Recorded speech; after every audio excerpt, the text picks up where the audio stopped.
All right. Well, good evening, everyone. Good evening. Good evening. Welcome to this evening's special work session, which is for the superintendent's evaluation. So today is Monday, October 5th. We have no public comment this evening. So Ms. Lewis, will you please take the roll? Yes. Dr. Baker, he'll be late. Excused, yes. Ms. Davis, Here. Dr. Flores, Here. Ms. Lewis here, Reverend Matias, Here. Ms. Shockey, Here. Mrs. Williams, Present. and President Grant is excused. Thank you, Ms. Lewis. And per the superintendent's request, we will move into closed session this evening. Ms. Lewis, can you bring us into close, please? Oh, I usually have a paper to do that, don't I? Oh. No, Well, I was going to say not that it matters, but I wasn't called on the roll. I was. Oh, Mr. Ross, I'm so sorry. It's okay. How did I miss you, Reynard? How could I do don't know. that? I don't know. I'll just stick you in Okay. here. All right. Sorry, Reynard. And I assume you're here then. Okay, so how do we call it into close? Tell me, Jen. Of course. It's been a minute. So I believe that we have a motion to move into close. A second. We call the roll, I believe, and then we Okay. do so. So can I have a Excuse motion? me, Chair. I'll Excuse make me, a Chair. I motion. just want to make sure, Ms. Pitts, are you were going to say Yes. something? I was, because I'm trying to understand what the only reason we could go into closed session is to actually discuss the superintendent's actual performance. So unless we're talking about the performance, then we can't go. If we're talking about the tool, the metrics, the criteria, we Understood. cannot go into closed for that. I got way ahead of myself. Forgive me, colleagues. We will do Hey, that. that's great. I didn't know how to do November. it anyway, Jen, so it works out perfectly. All right. I'm so sorry to put you on the spot. Fantastic. Well, then let's stay in open, shall we? Okay. All right. Okay, so we have a couple of goals this evening. The first and foremost is that we need to determine the characteristics by which we will be evaluating our superintendent. As you all will recall, per board policy, we have a December evaluation date. So in the last couple of years, what we've had is these 6-month evaluations as we have hired new superintendents to begin July 1. So we are in that same timeline this year as we were last year. So let me do a couple of reminders. If, like me, you're not remembering all of the ways that this works, I just want to remind you of some key terms and some of the process.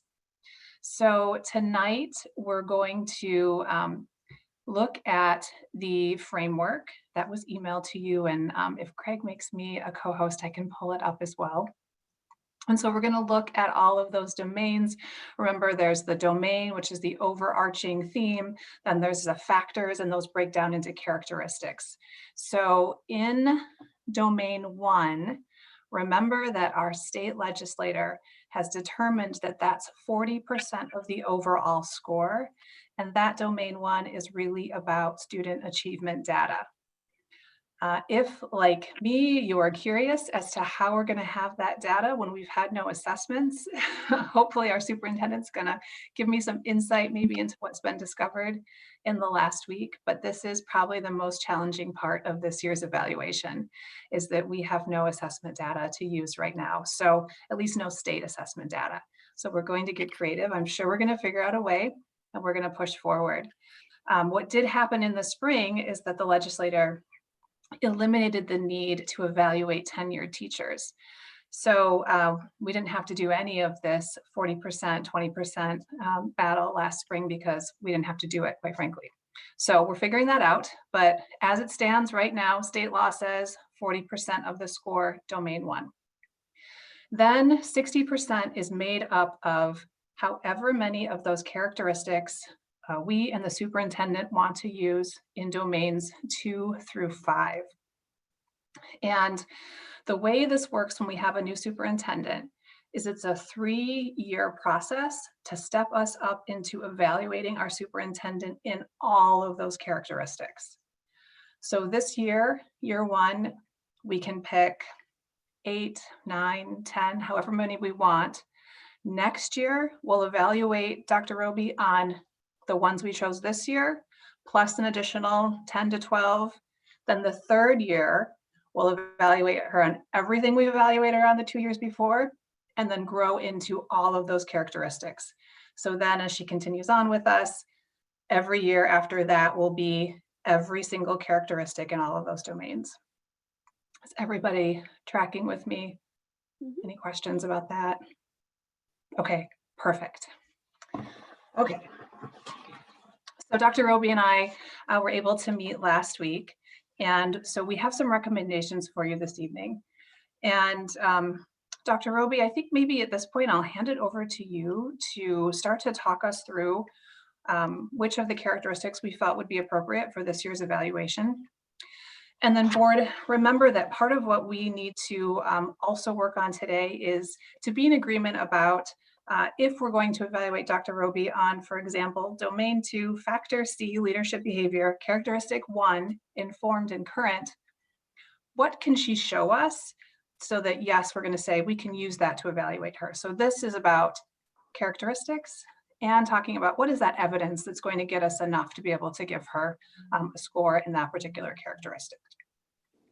So with that, Dr. Roby, may I hand it over to you? Sure. Great.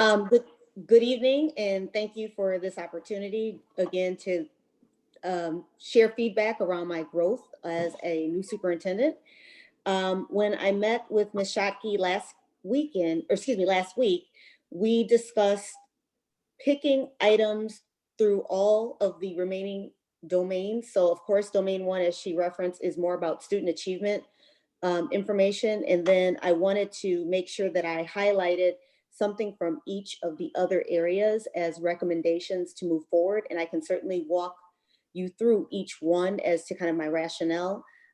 Just very generally, I didn't want to just focus on one area and then not be paying attention to the other areas of the organization and other areas of leadership development, because it is quite a large organization. And I want to, again, build my capacity at each of these areas as I move forward into my superintendency. And so I will begin with domain 2, which is actually leadership. And the areas that I am recommending or that I'd like to work on this first evaluation cycle is area 2C, which is leadership behavior, and that's informed and current. And the reason I wanted to work on that one is because it talks about prioritizing systems of shared leadership that are aligned to the district's mission and vision. And I think a lot of the work that I am doing at present that makes sense, the work that we are doing to continue to align our practices with our stated vision of the district. Domain 2C4, which is adaptive and resilient. And if I could just suggest that everything that we are doing in 2020 has been adaptive and resilient. We're looking at practices, we're evaluating what's working, making changes as appropriate, taking in feedback. And so as you'll hear later at the board meeting, with the update to our COVID preparedness plan, we continually adapt as we get additional information. And so to me, that made sense to pick that particular characteristic. Before I go on to the next domain, are there any questions that I can answer about domain 2 under leadership? Yes, tell me, what is your first one? My first one was 2C1, which was informed and current. And then your second one was 2C4, which is adaptive and resilient. Okay, fine. Thank you. Mm-hmm. Other questions that I can answer? All right, I'm going to move on to domain 3, which is systems. And in the area of systems, I'm recommending 3A, 2, and 4. And the reason I selected 3A, which is high quality and reliability instructional programs, that's the work of education. That's the work that we do. And specifically around 3A2, it's evidence-based and differentiated instruction. And again, this leads back to the work that we are doing currently, and then also just the work of the school. It's important to have processes within our system that differentiates the needs of our students and also takes into consideration the needs of our different programs. We have magnet or theme programs, of course, and we have programs of dual immersion and IB and things like that. And we want to make sure that we have a base program of everyone gets the standard grade level curriculum as implemented by the Michigan Department of Education, but then also how am I helping to lead the instructional strategies related to that? And so that's domain 3A2, and then also domain 3A4 under systems, which is technology to expand learning opportunities.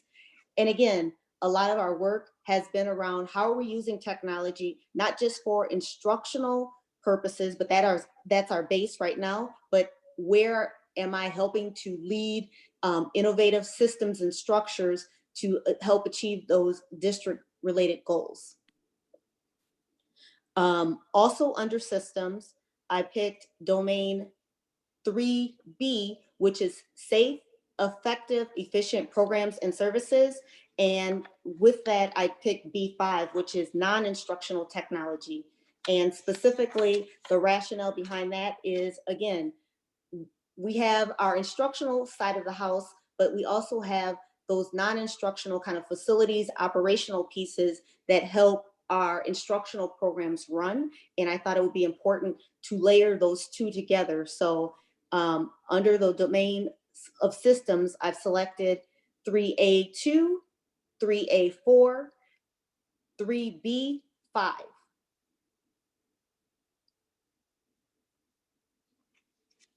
Are there questions that I can answer about any of those before I move on to the next area?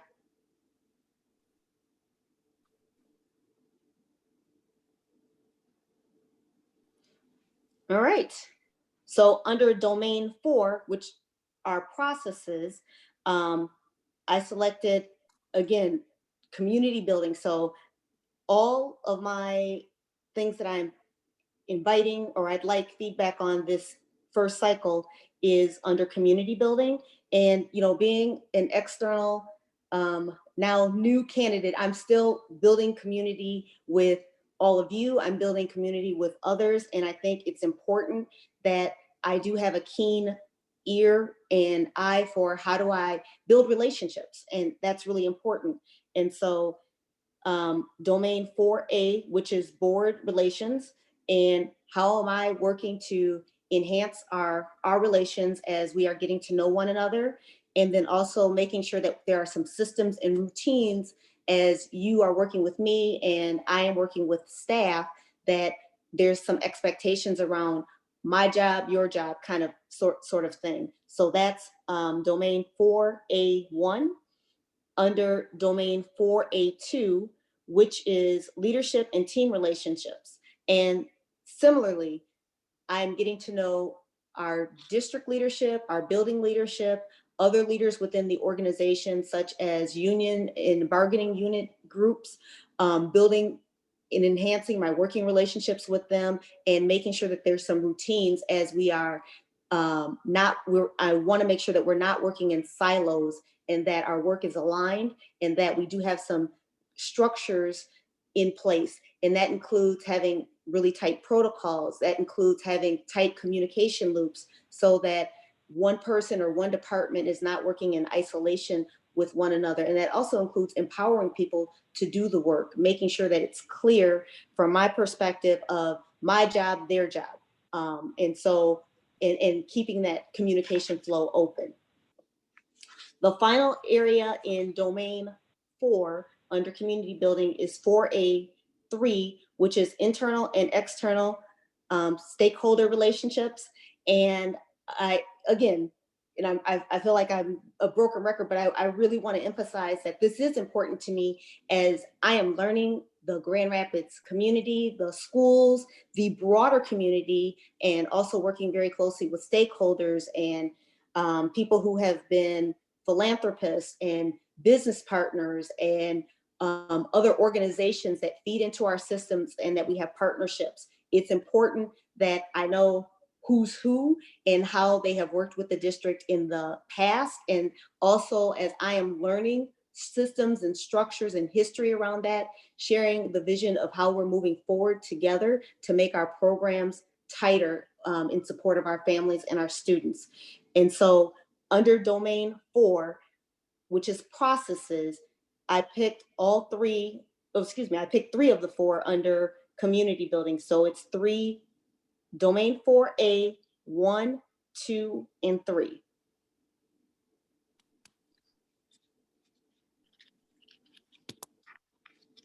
Questions related to any of those that I may be able to answer or dig into a little bit more?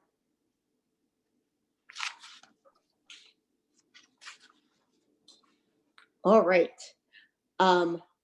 Domain 5, which is capacity. And again, I am in my very first superintendency, as you all know, and I am working around how do we continue to establish a positive culture and grow from the experiences of what has taken place in the district prior to, and then also how are we moving things forward for the future. And under the area domain of capacity, I picked human development, A1,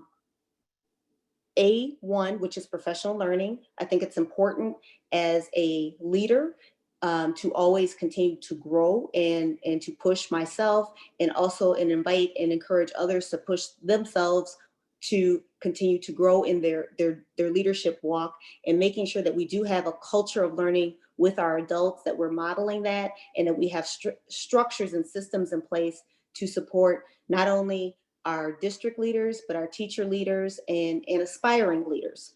And then also evaluating the impact of whatever professional development that we are doing. And again, this goes back to kind of the systems or the processes piece, whatever professional development that we bring forward, that it's aligned to the work that we do as part of our everyday operational work. So it's not a one and done kind of structure that I'm looking at and helping to evaluate what professional learning needs to take place and why, and where does it fit in the overall organization and the alignment of the district's vision and mission. I also selected under capacity, human development, leadership development, and similarly, making sure that we are continuing to grow as leaders, but then also there's a component around celebrations.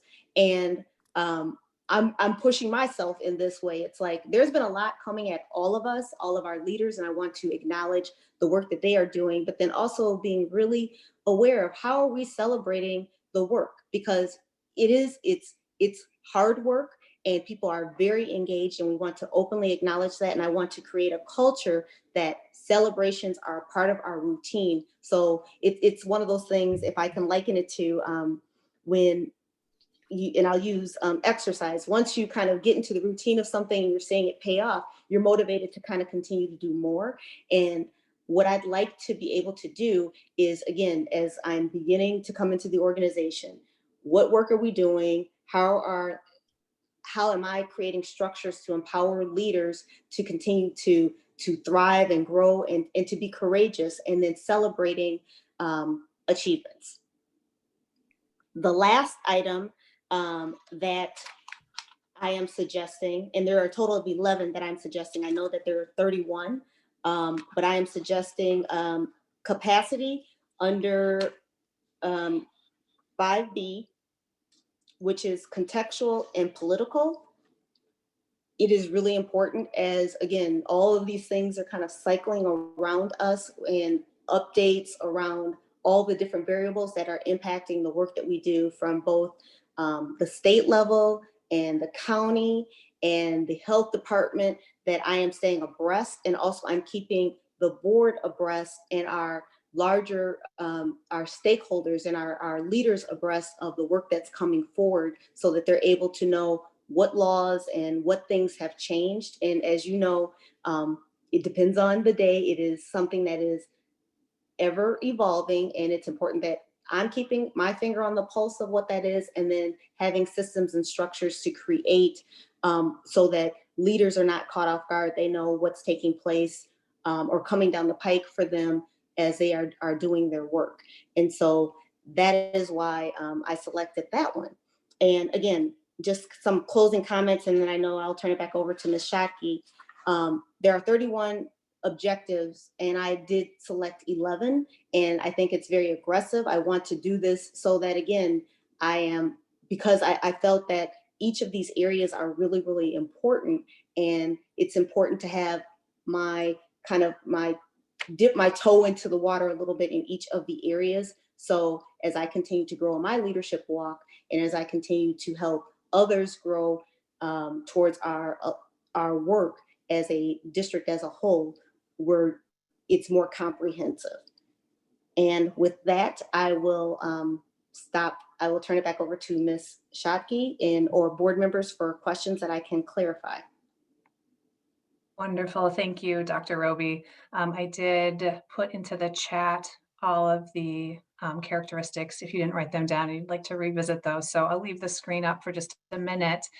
Board members, I submit these to you as my recommendation based on my meeting with Dr. Roby. As I entered that meeting, I would say I was going to recommend most of these. I was not going to go to the full 11, but I appreciate the rationale behind seeking to be evaluated on 11 items and the diversity of those different domains, again this year. So board members, what discussion or dialogue would you like to have about the proposed characteristics for this year's evaluation?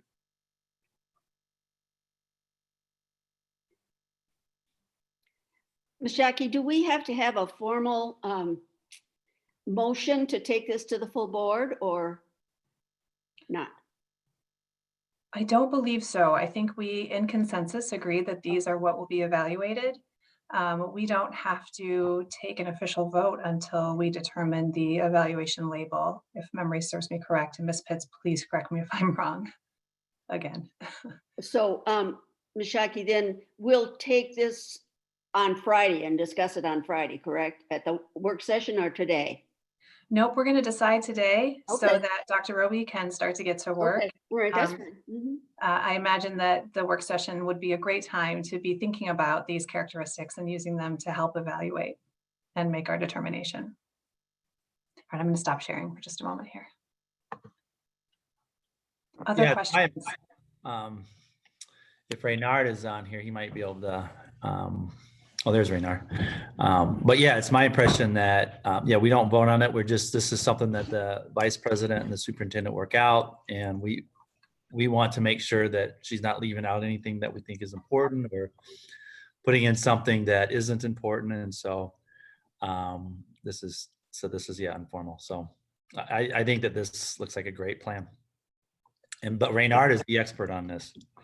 I don't know about that, but yeah, I'm in agreement. That's for sure.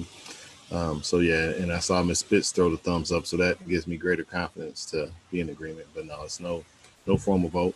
Like you said, VP and superintendent come up with the recommendation. If anyone has any objections, anything they want to add, or I don't want to use the word challenge, but question. Obviously, everyone has the right to do that. At the end of the day, as long as we reach some consensus on what they are, we're good to go. I'd like to just endorse the logic and the approach that Dr. Roby has taken on these matters. I think looking over those areas and domains and specific strategies that she's targeting, I think she did an excellent job of selection, and I support those.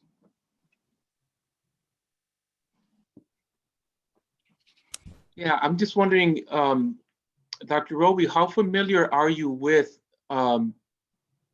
this particular evaluation tool that we're using?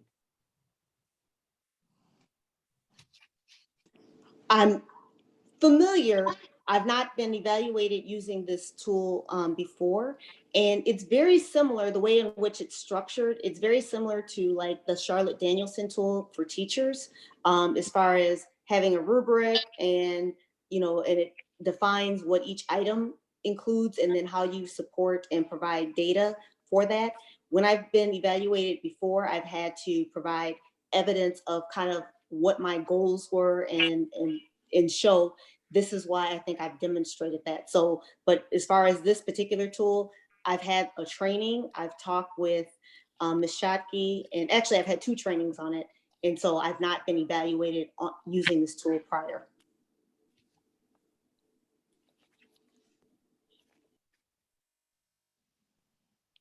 Any other comments about the proposed characteristics for evaluation? Okay, so feel as though we're in consensus, which is great.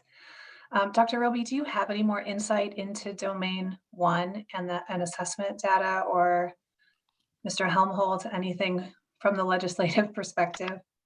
And so I'm going to invite Mr. Helmholtz to come forward. I recall receiving something last week, but for the life of me, I'm not pulling it from my head. And so I apologize for that. I will make sure that I do have more current information, but I know Mr. Helmholtz has remained current with some of that. So if I can put him on the spot and ask him to come forward. Sure, happy to. And again, with little information to share other than we know that that obviously the Supreme Court ruled and it took away a lot of the executive orders. We're going back to kind of assess which were done through executive order, which I believe there was a temporary waiver of evaluation through executive order. It is likely that there would need legislative action to make any additional changes in the future, and maybe Sharon can chime in too, but I know we're creating a list of items that were done via executive order that we know we're going to need legislative relief on, and I believe the evaluation is one of them.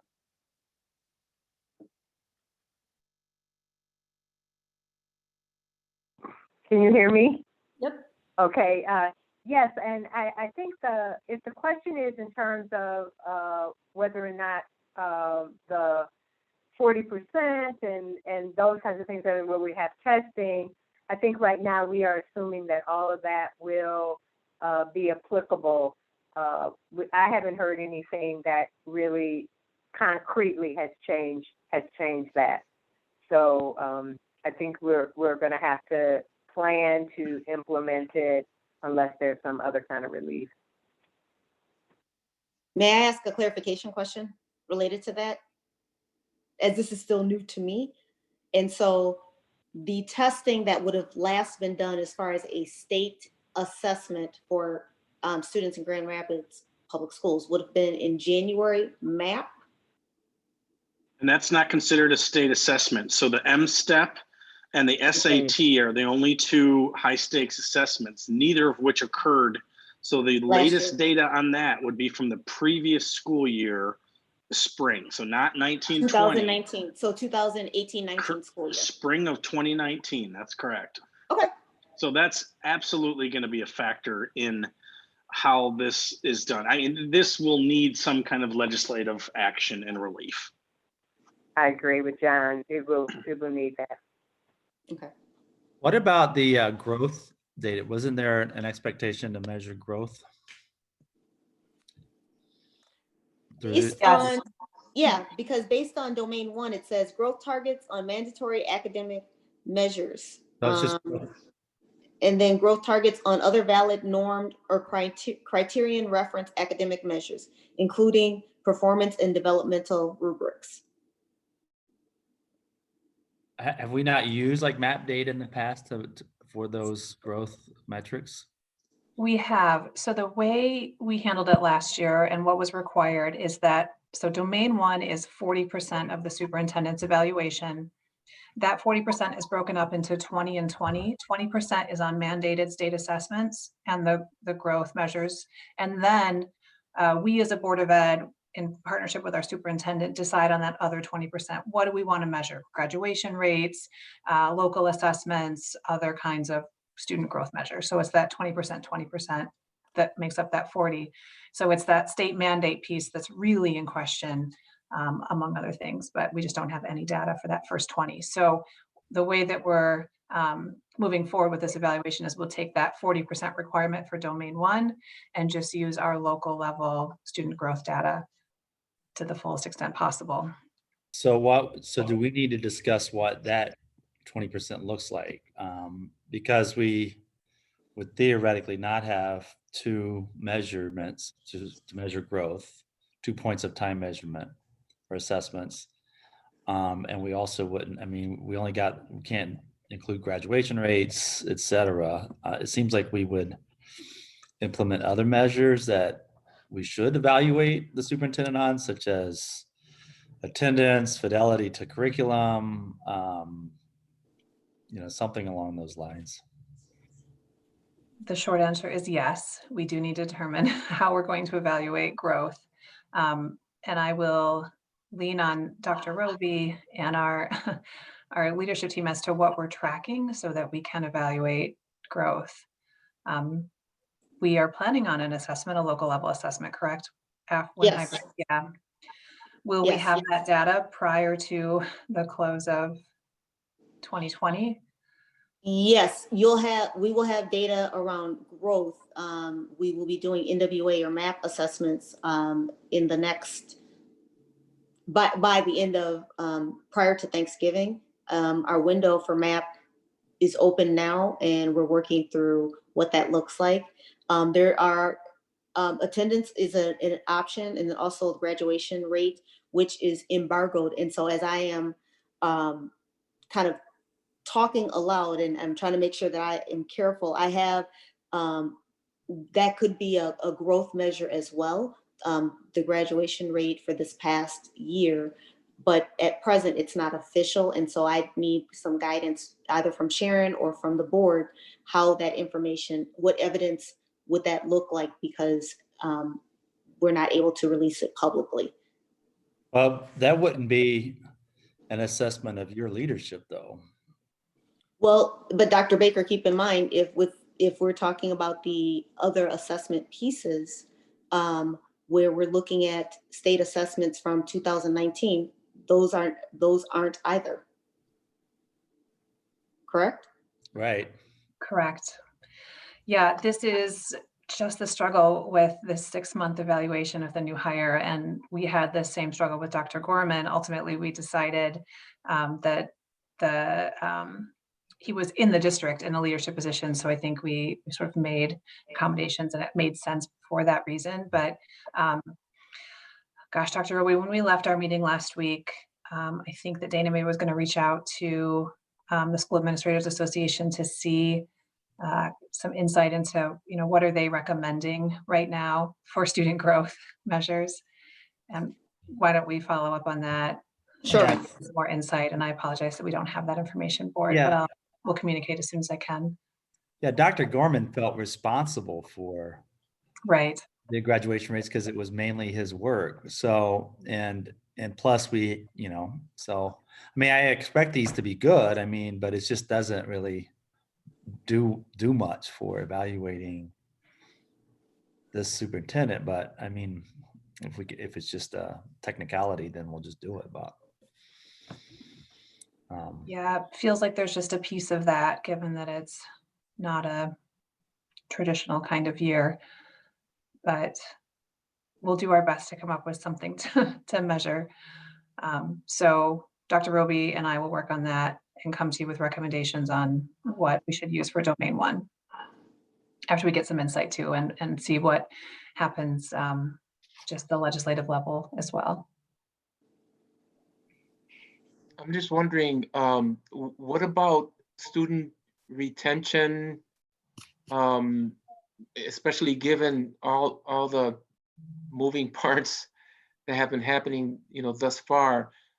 Would that be a good measurement for us to be able to say there's been a retention given all of these unforeseen obstacles that occurred? Can you explain retention, please, as you're using it? Well, I'm saying in terms of losing students for whatever reason, You're saying given, enrollment yeah, enrollment, yeah, as opposed to retention and grades. yeah, Thank sorry. you.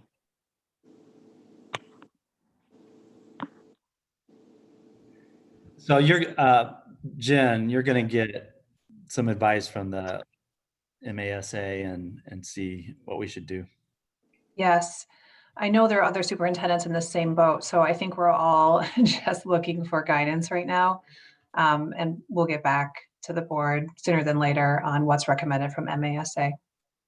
When we had our training, which was just a few weeks ago, Dr. Roby and I with MASA, they sort of sounded the alarm bells of, hey, this is coming up, but they didn't have any suggestions yet as to exactly what should be used. So I'm assuming they're getting these kinds of questions too. So hang tight with us as we figure this part out, since it's not like other years.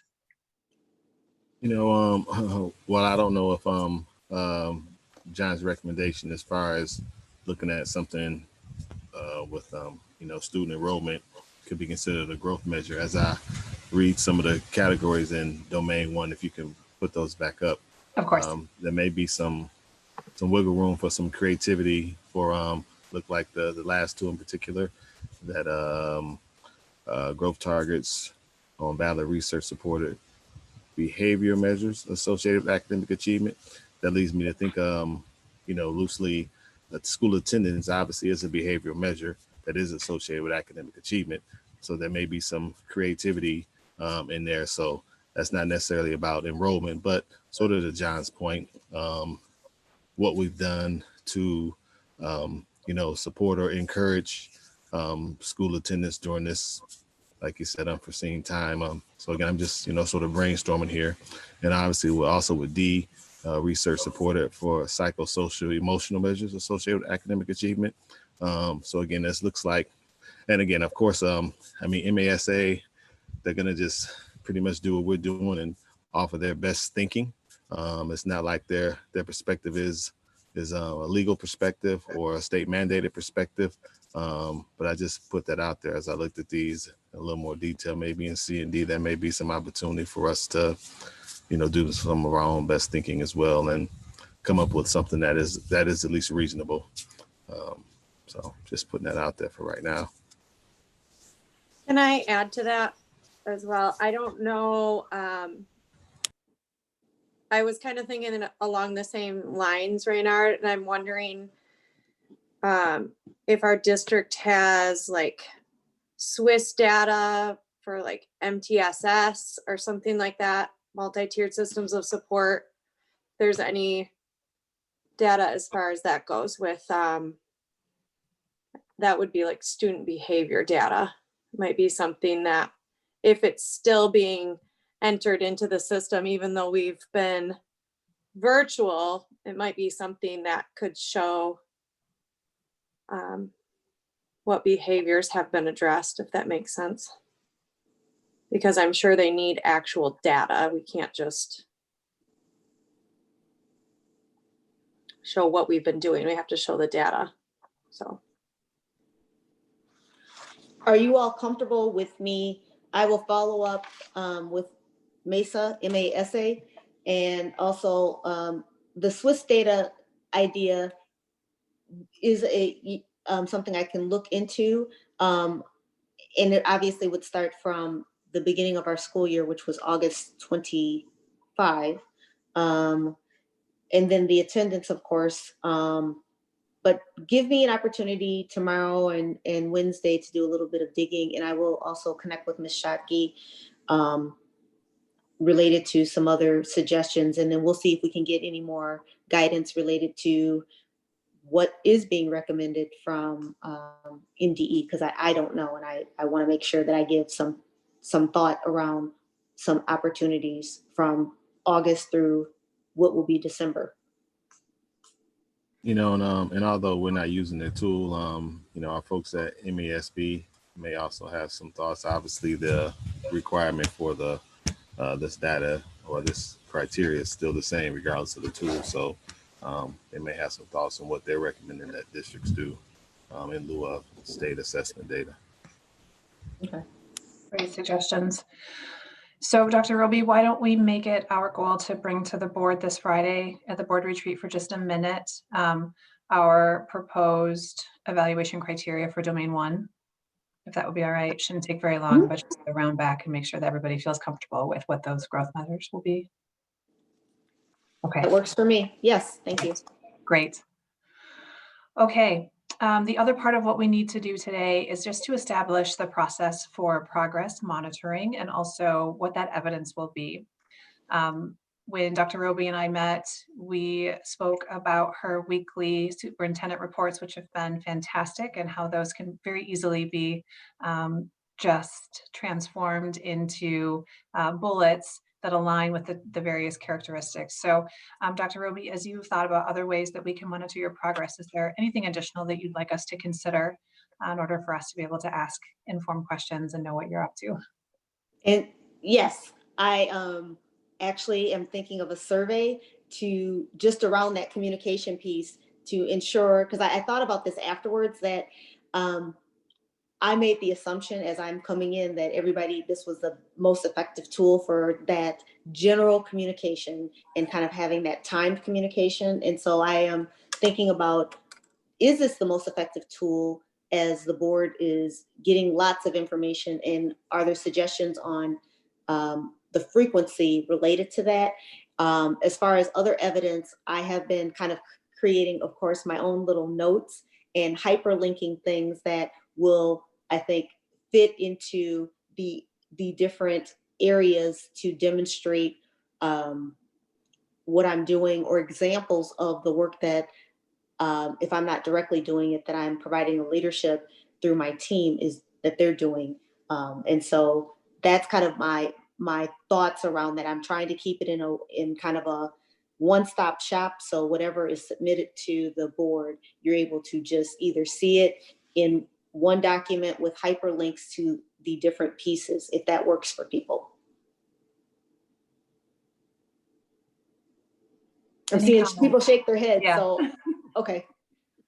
I think that's probably the most effective way to do things right now. Absolutely. And is what we're accustomed to.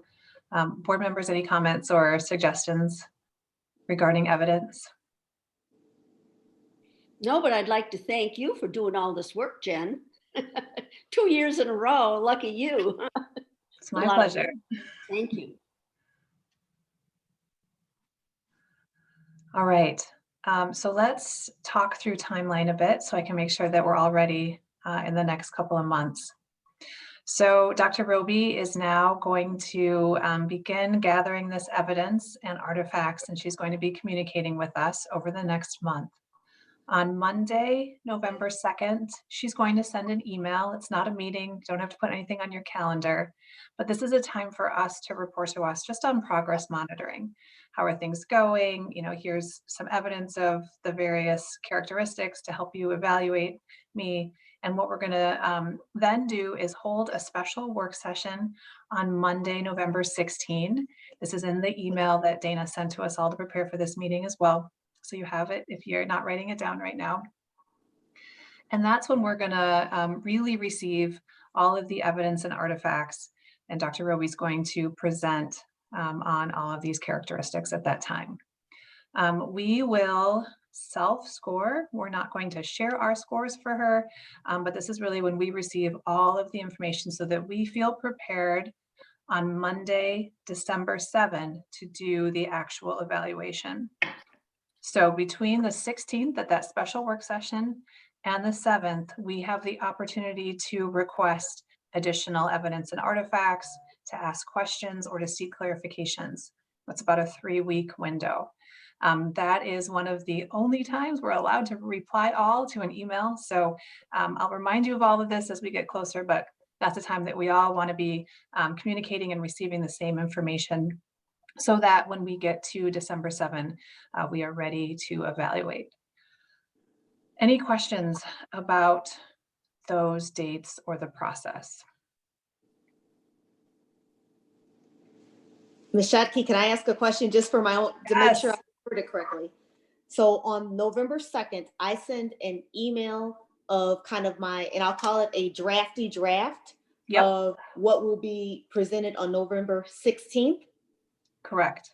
Okay, so it Yep. will be, I'm assuming that wherever I am on November 2nd, it will be that email, and then between November 2nd and the 16th, when I do a formal presentation, then I'll have other evidence, but that is, and I should coin that term, drafty draft. Yes, exactly. So after the Okay. second, the board, same thing, can start to ask questions or say, hey, I don't feel like I have enough evidence to be able to fully evaluate you on your leadership, informed and current behaviors. So can you please give me more? It's just a time for us to say, hey, we need a little more here or there. It just starts that communication process so that we're ready to go come late November, early December. Perfect, thank you. Absolutely. All right. Anything else? Everybody feeling comfortable? Okay, perfect. So we'll round back on Friday to officially agree on how we're going to use measurement to come up with that domain one evaluation, that 40%. Let's see, let me see if I'm forgetting anything else. I don't think so. Okay, so if there's no more questions about evaluation, that was the only thing on the agenda. So we have a few minutes until the board meeting. So I'll adjourn this meeting and see you all back here in just a few. Thanks, Thank you. everybody. Thank Yes. you. Jen, Yes. I got this thing, and Reynard, I got this thing from the League of Women Voters that they want us to fill this out. Are you filling yours out? Are you, Reynard? Okay. I'll go with Jen. All right. See you later. Bye-bye. Get back.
Dr. Roby, will we be calling anyone up for the easement resolution under action items?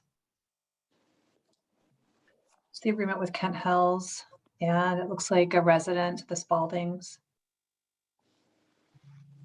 Under action items, we Yeah. are.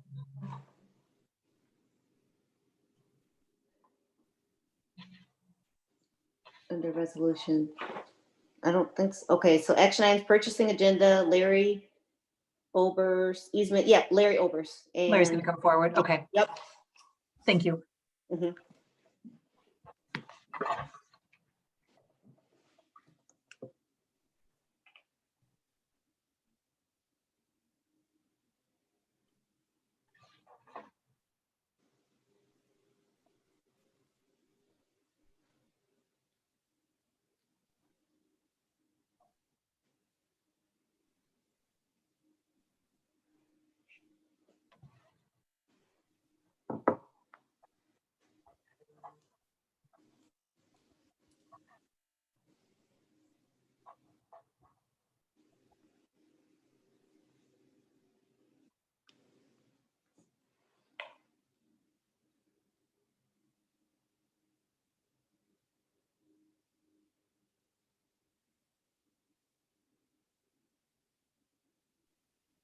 Ms. Shockey, just a reminder that because we didn't actually close the public doors, we're still open and live, so you can begin when 6:30 rolls around and you're ready to go.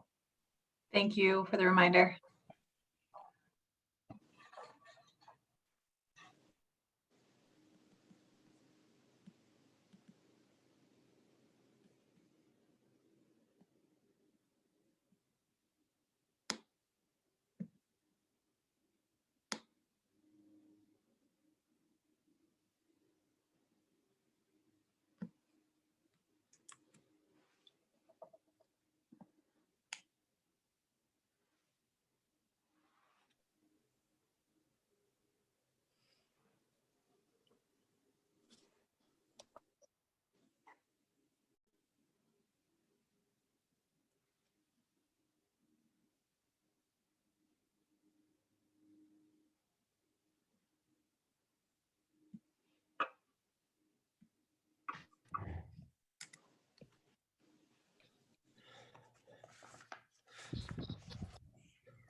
Long time no see. You got casual for us, huh, Dr. Baker? Took your blazer off. Yeah, my Ferris shirt on. I had an event. So. If I'm wearing a Ferris shirt, it still counts as work. Yeah, I guess so. Just threw a blazer on, huh? All right. There we go.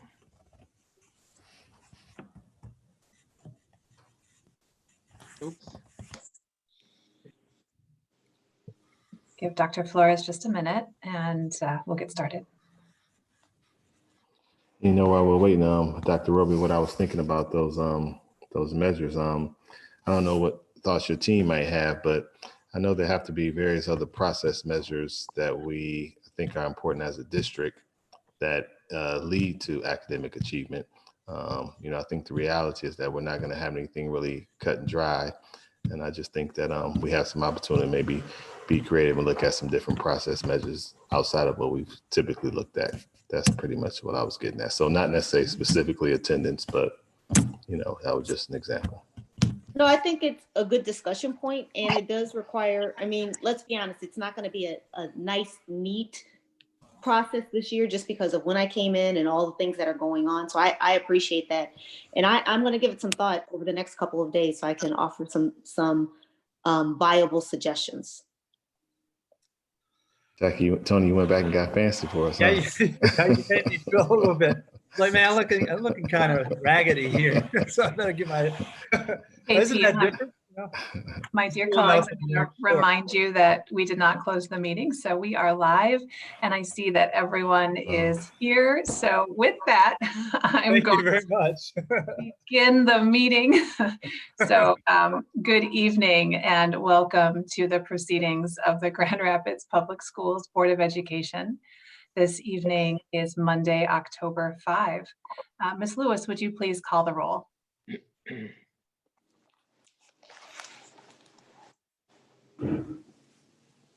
You're muted. I'm not anymore. Okay, Ms. Davis, Here. Dr. Flores, Present. Ms. Lewis is here, Reverend Matthias, Present. Mr. Ross, Present. Ms. Williams, Present. Dr. Baker, Here. Ms. Shockey, Here. and Ms. Grant is excused, and we have a quorum. Thank you, Ms. Lewis. May I have a motion for approval of the agenda? So moved. Second. Support. All in favor, say aye. Aye. Aye. Aye. All opposed, same sign. Very good. Motion carries. We have one celebration this evening. Dr. Roby, may I hand it over to you? Thank you, Ms. Chotke. We actually have, this is really exciting. Congratulations to Union High School varsity football student athletes for their 59-57 victory against Wyoming. It was an exciting nail biter. This is the team's first victory in a while. And so we are going to celebrate all of those young people. I want to take the opportunity to thank our students, our parents, coaches, support staff, and community for rallying behind these young men. And if you happen to watch Football Frenzy on Friday, you had an opportunity to see some of the backstories related to the work that they've been doing over the last couple of months. We knew all along that they could do it, and here's to many, many more. I'm going to ask our moderator, Craig, to bring forward Director Kurt Johnson to share in this celebration.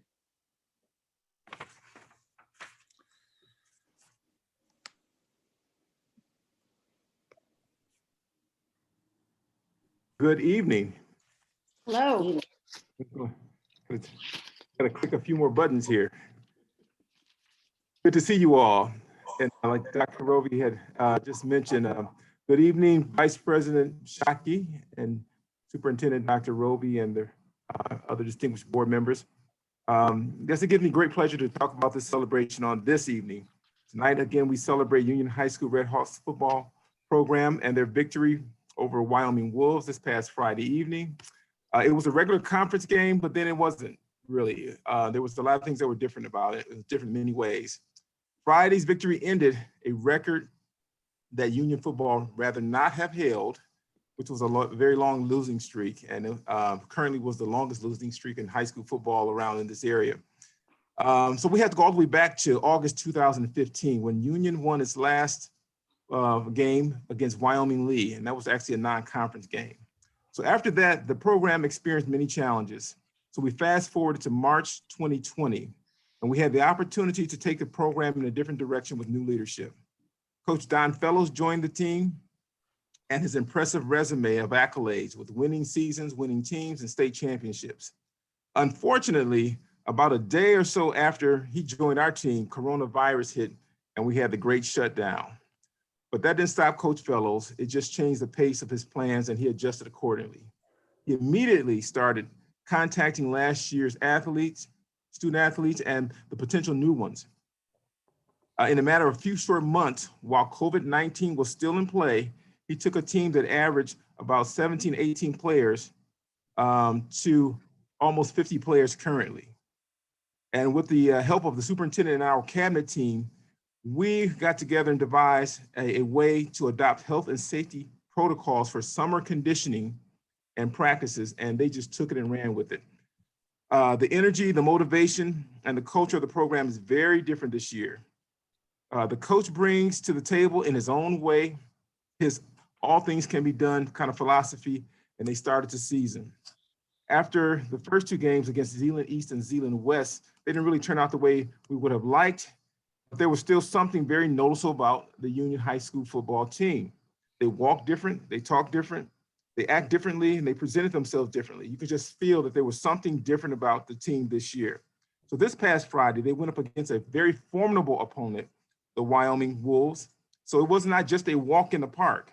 And even after the first two losses in the season, Coach Fellow said the kids still showed up on Sundays to review film. I can't give you a play-by-play account of the game, but you can see it on demand on MichiganSportsRadio.com, and it is being described as one of the most thrilling games in recent memory. It's those words, their words, not mine. Sophomore quarterback Tommy Stevens. I'll say that again. Sophomore quarterback Tommy Stevens completed 9 of 12 passes for 189 yards and 4 touchdowns. He also ran the ball 19 times for 133 yards and 3 touchdowns. 3 of his touchdown passes went to Jamarion Pittman, who also had a stellar night with 3 receiving touchdowns, 1 rushing, 1 kickoff for a total of 5. 2 touchdowns were called back for reasons many of us didn't agree with. Actually, Union High School scored over 70 points that night, even though the final score was 59-57. Because of COVID-19, all teams will automatically have a first round bid into the playoffs. And so we have well wishes for both of our teams, the Union Redhawks and the Ottawa Hills Bengals, as we wish them well in the playoffs this year. So we thank again our parents, our coaches, our staff, teachers, principals, administrators, athletic directors, trainers, and everybody. We could not do it without all of you and the board members who support our programs so thoroughly. So thank you. It was fun. I will say this. Thank you, Director Johnson. It was fun. There was an energy among the players, you could tell, and me not knowing the young people, but you could feel their excitement and their energy before the game began on Friday. And so it was fun to see that, and also to see some of the backstory on the young men, and also with Coach Fellows, kind of the energy and excitement that he's building around that team moving forward. It was a good game. The superintendent did a coin toss. Yeah. My very first coin toss. Nice. And I even got the little MHSAA token coin afterwards. I was like, okay. And they had to show me how to toss it. I was like, we're real official with this. It was kind of fun. Did it come out the right way? It didn't, but here's the thing. We had to give something, because I also made the prediction that our team was going to win. Mr. Johnson, actually, I was curious. I don't know if this would be allowed, but in the event that our teams don't make a playoff run, we missed obviously there was no cross-down showdown. Would it be possible for us to maybe get some special permission to tack that game on at the end of the season? We'll look into it, because that's a very spirited moment for the district. We'll definitely take that into consideration. The possibilities. That event draws several thousands of people, and of course we can't do that the way we normally do it, but we will see what we can come up with, if that's possible. All right, thank you, Mr. Johnson.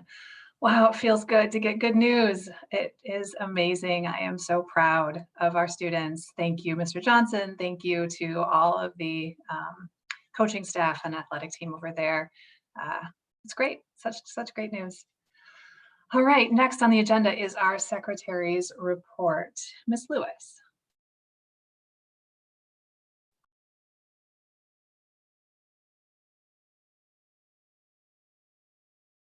Okay. All right, the secretary's report for October 5th. This is just a schedule of our board committee meetings. These are also noticed and posted outside the district office administration building following the Open Meeting Act requirement. They will all be virtual, and the information is available on our website. The Academic Achievement will be meeting this Wednesday, October 7th at 4:30. Legislative Committee will be working on next Monday, October 12th at 12 p.m. City Board Liaison Committee will be meeting Thursday, October 15th at 2:30. Policy meeting on October the 21st at 5. And the Finance Committee will be on October 26th at 5:30. Thank you. Thank you, Ms. Lewis. Next, we have committee chair updates. Our first committee is the Conference of the Committee Chairs. Typically, we'd hear from President Grant, but this evening, Dr. Baker is going to give us the report. Yes, thank you. And I'll also include the Academic Achievement Committee report at the in the middle of this. So the Conference of the Committee Chairs meets quarterly. We have not met since COVID. So we met a couple weeks ago. Mostly did an update on where each of the committees are at. The Finance Committee, I think, has been more normal, so to speak. Ms. Williams has been meeting with the CFO and bringing us the materials that we need for purchase orders, et cetera. So the Academic Achievement Committee had not been meeting until relatively recently. Our meetings have been more geared towards just, gearing up for what's happening in the district. We discussed shifting to how we work with Superintendent Roby to really re-gear the Academic Achievement Committee meetings in a way that works for this current board and our current superintendent, since our strategies have been kind of steeped in the way we've been doing things. So we're going to work on that, especially how we work with the instructional council. We'll review that. There's a particular interest amongst the board to continue focusing on the academies, although this isn't the right time to focus on the academies. We will be working towards this rebranding or re-gearing the strategy. However, we're still stuck in emergency kinds of scenarios. This week's meeting that was on Wednesday, we'll be doing an analysis of the learning that's been taking place this year. So looking at synchronous learning, asynchronous participation, the kinds of things that we would typically be getting from other measures. We will be discussing this on Wednesday with the academic team. The major focus of the discussion was on the policy committee that's chaired by Ms. Davis, and looking at how we implement equity policies throughout our policies in the district. And so this will be, the discussion we had was really kind of a precursor to our discussion on Friday with our board retreat that's coming up. And so much of that was we had a really good discussion on what equity and policy look like and how we connect that to the work that's already happening in the district. And so we will get, so I think that we'll be in a really good place to have that discussion on Friday. And I believe, unless anybody else that was at that meeting, Mrs. Williams or Ms. Davis, anything to add? Yes, no? Thank Okay. you, Dr. Baker. Any questions from anyone else for Dr. Baker? Okay, thank you for your reports. Mrs. Williams, Finance Committee. All right, we have a few items that have been brought to the board that are on our action item list for this evening. It is with regards to an easement between GRPS and the Spalding family for an easement at Kent Hill School. That is in your packet as well. Hope everyone has had a chance to review that, but it's pretty standard easement agreement. Also, we had Chromebook donations from Fifth Third, and those are going to primarily be used to support parent and community engagement. And then lastly, the action item on our agenda tonight is the purchasing agenda. Aside from that, it was pretty standard. We did receive the great news about the adjustments with regards to the student funding from the state. So that was wonderful. And we are hoping to move forward. We're not really sure whether or not the deficits that we are looking for 21-22 will still be as great as anticipated, but we're looking ahead, trying to prepare for that as well. Thank you, Mrs. Williams. Any questions for finance? All right. Our last committee report this evening is from Reverend Matias, the Legislative Committee.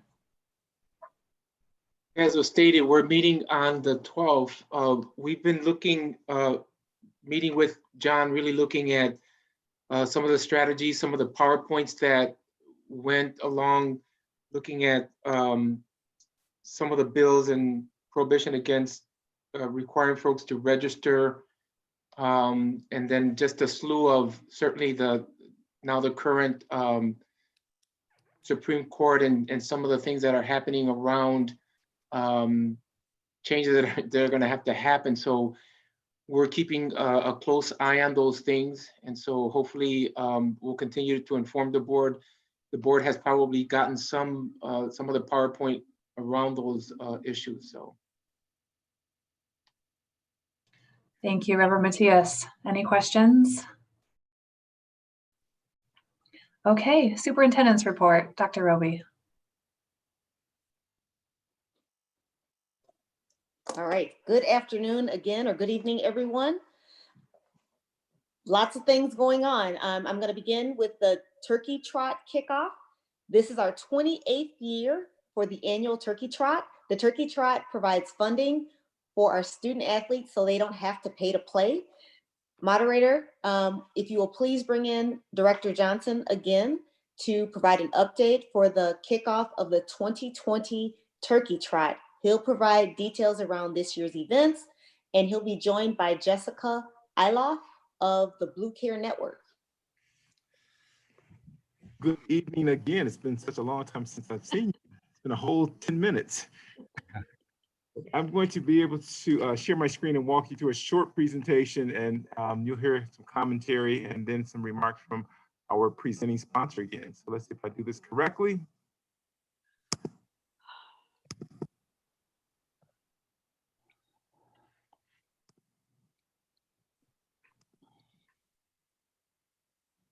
Can you see my screen? Yes. Well, good evening again. So as you heard from our superintendent, this is our 28th year. So we're getting ready to kick off officially the Turkey Trot Drive there, and it's never too early to talk turkey. So we'll kind of give you a brief overview of this year's event and what has changed for this year's event. So as you know, Turkey Trot is now going to be a virtual 5K walk or run, and it'll be a week long. So from Thursday, November 19th until Thursday, November 26th, which is actually Thanksgiving Day, that'll be the last day there. So those registered participants will be able to submit their times online. And once they officially register, they'll get a downloadable bib that will allow them to download their times there. So what a virtual race does, as many of you probably already know, is it allows individuals to walk or run in their own space, in their own environments where they're comfortable. We're keeping health and safety in mind in terms of not having that large crowd downtown this year. And so it gives them, the week long gives them an opportunity to do it at their own pace whenever they want to do that. We're also going to provide some recommended courses. So we have a partnership with the City of Grand Rapids and Park and Recs who work with us on this event. And we're going to identify some courses in all 4 quadrants of the city. So Northeast, Northwest, Southeast, Southwest, some recommended courses that will be connected to the Turkey Trot. So we'll be publishing those very soon. We also had a partnership, with Van Andel Arena, who have been graciously letting us have our headquarters down there every Thanksgiving there. And so even though we're virtual this year, we want to keep them on board as partners as we think about and plan for 2021. Again, this year, GRPS students can register for free.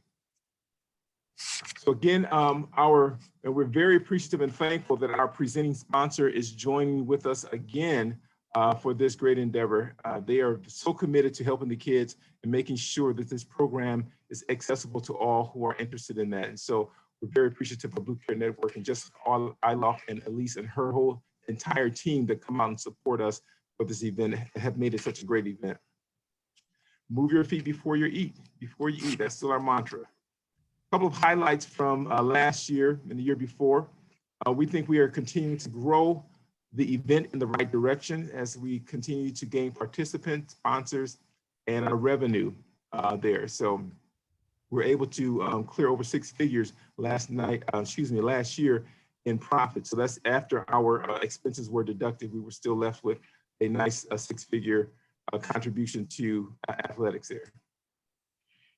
And one of the benefits of being virtual is that participants can participate anywhere in the USA, actually anywhere in the world there. And so we're going to think about keeping a virtual component of the race moving forward to allow those who can't make it into town, but still want to be connected to the event.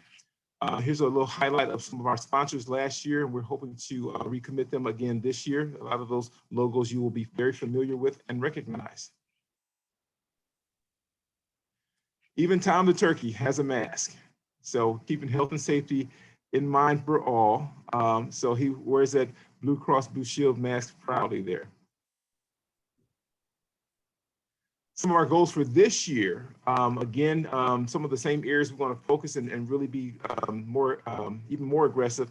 Our digital marketing, we know that since COVID-19, a lot of things have moved online, a lot of communications there. So we want to be very ever present in those markets there.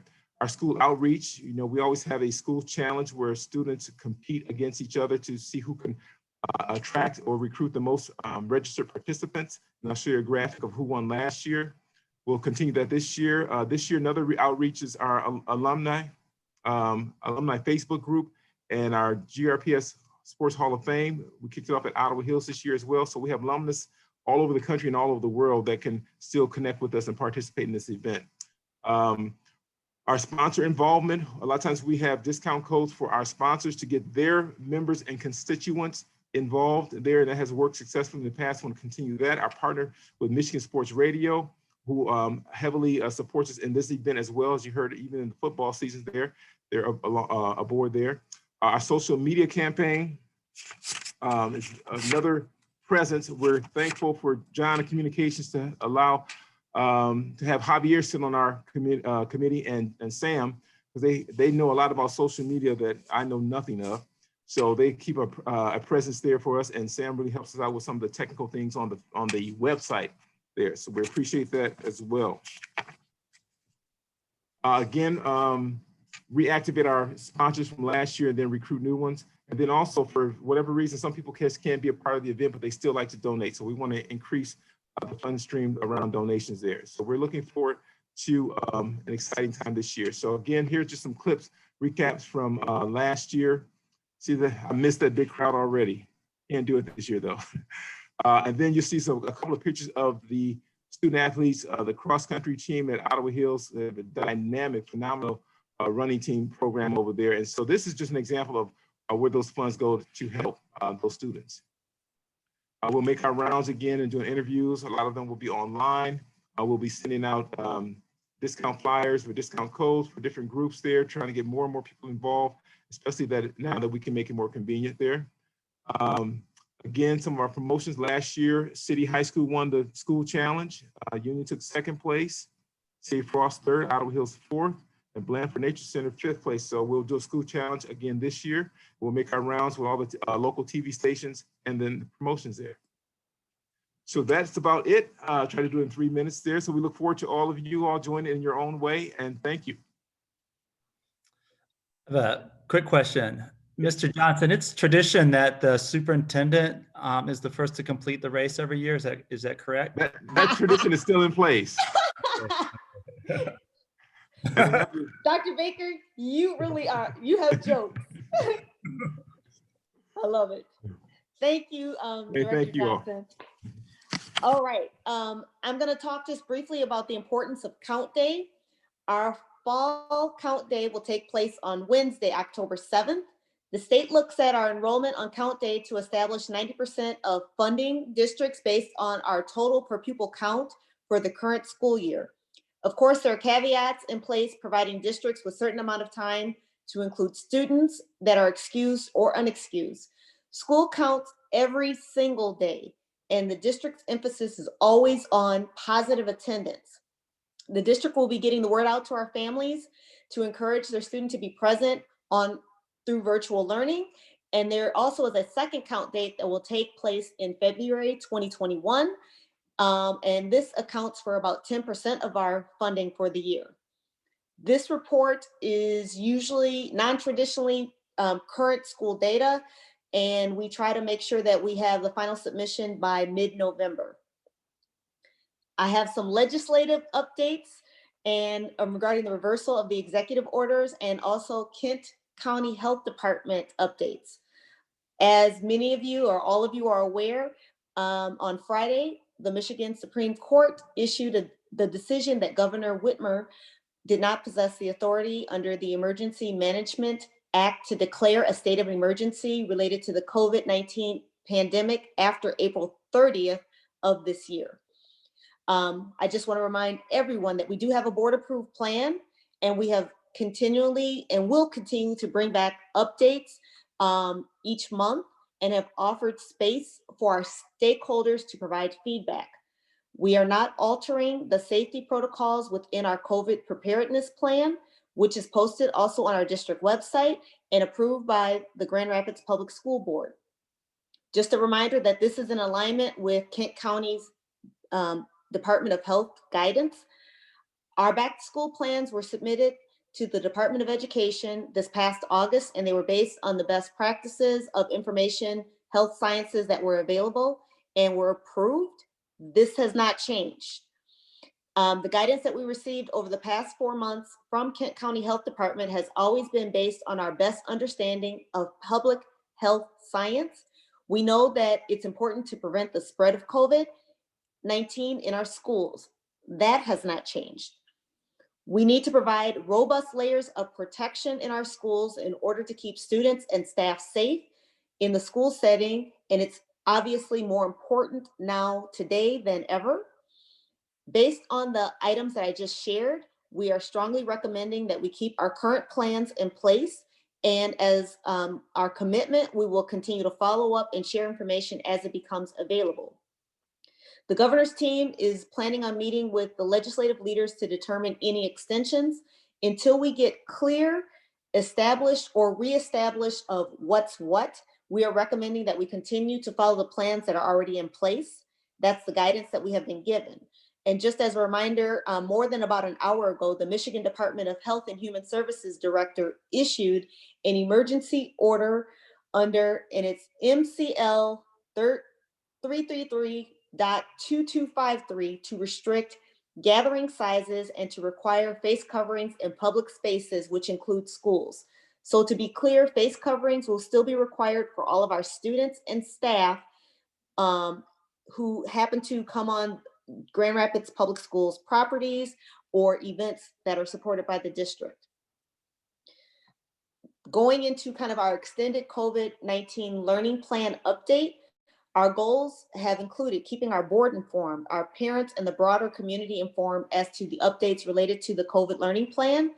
This work is constantly evolving as information changes, and we've seen that just even over the last couple of days. We're updating and trying to keep current with the executive orders, and then now trying to measure what things are appropriate and what things do we need to make some adjustments.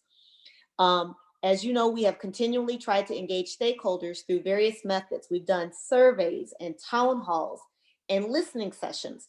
Our attempts have been multifold, and it's to review current data, to be responsive to the needs of our community, and continue to stay abreast of any current recommendations and guidance. In a couple of moments, I'm going to ask Dr. Gorman to come forward to share some updates related to these efforts, specifically as we are looking at our virtual versus hybrid kind of rollout, as we talked about previously in other meetings.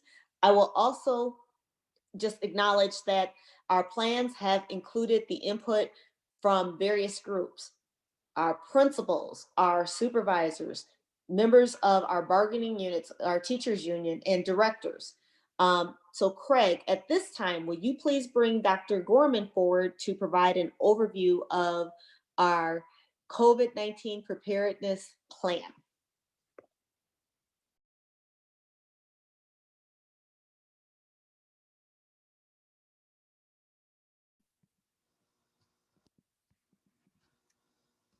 Hi, everyone. Can you see me okay?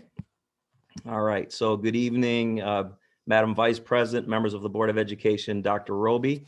At this time, I am going to attempt to share my screen. So 1 second, please.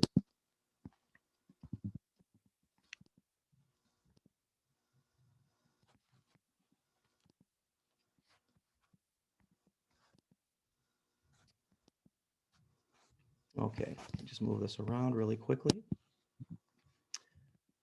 Okay, so I'm going to give a very high-level overview this evening of our extended COVID-19 learning plan. So the first thing I would like to share with you, the first piece of information, is really related to the data we received on the individual student forms. So we received 9,871 individual student forms, and that is a 65% completion rate. 52.69% of our families selected a hybrid in-person model, and 47.31% of our families selected a 100% virtual option. Students without a completed commitment, of course, will be placed into our hybrid option, but we are being very sensitive to this. Principals are continuing to contact our families. And as you'll see in our next slide, we are going to move our start date from the first proposal, which was Monday, October 19, to Monday, October 26. This will hopefully give us more time to get some additional commitments from our families so that we can be well prepared for day one. We're also going to extend the period of time at which families can kind of recommit to a plan, and I'll share that in some subsequent slides. So these are some important dates that I would like to share with you. So from September 29 to October 5, school leaders were essentially looking at all of their commitment forms and determining essentially how many staff members they need to staff a 100% virtual model and also a hybrid model. So they're working on these things as we speak. Today, the plans were due to their executive directors. The executive directors reviewed the plans, and then they were ultimately submitted to me, and I will, of course, share those with Dr. Roby before moving forward. On October 9, we're going to have parent communications regarding staffing, scheduling, information as it relates to the implementation of the models. We're going to, of course, inform our families with social media, robocalls, text messages, everything that our communications department has been doing for quite some time. As you can see, that we're hopeful that we will get this communication out by October 9, but there may be some high school issues with scheduling because those high school issues are so complex. We may need a little bit more time for high schools, but that's our goal of October 9 for parent communications. Some additional important dates. So October 16 to 21, the transportation letters will be mailed for eligible students. This is another piece to the hybrid model, which is incredibly complex. So families should be anticipating those transportation letters on these dates. October 19 is the deadline for the changes in the model preference. So if a family was committed to the hybrid model and now they want to go 100% virtual, we need those changes by October 19, and we will absolutely make those accommodations. October 26 is the first day of the new hybrid in-person and 100% virtual model. So that's essentially our second first day of school of the year. And we're looking forward to seeing students in person on October 26, as well as seeing our students in a 100% virtual format. Early to mid-November, we're going to do some more school-based listening sessions. This is for our students and our parents. We really want to hear how the end user is doing and all of these experiences. And then lastly, mid-November, we'll be connecting with our GRPS staff members and our parents for some additional listening sessions. What I'd like to do at this time is just show you our draft proposal, and notice I underscore draft. Every single week from here on out, we are connecting with our colleagues in the teachers union. This is an example of a hybrid schedule. So you'll notice that it's broken up into two different cohorts, one of which is cohort A, and the other of which is cohort B. In cohort A, the students would be going to school on Monday and Tuesday in person in this hybrid model. On Wednesday, We're still working out what Wednesday looks like, but this could potentially be a day where we bring both groups together in a synchronous learning format. And then on Thursday and Friday, we bring in cohort B. And one of the main reasons we're doing this is, of course, for student safety. We can ensure that students will be 6 feet apart when we bring smaller groups of students into our schools. Of course, on Mondays and Tuesdays for cohort B, their workload will be heavy with asynchronous work, so lots of independent work. You also notice that Wednesdays and Fridays are cleaning days. We want some real cleaning separation in between groups. So when cohort A leaves on that Wednesday, we could potentially have a deep cleaning day for all where folks work from home on that day. So we could ensure that the building is very clean. And then of course, evenings at the end of the week and also on weekends to ensure that all of our spaces are very clean.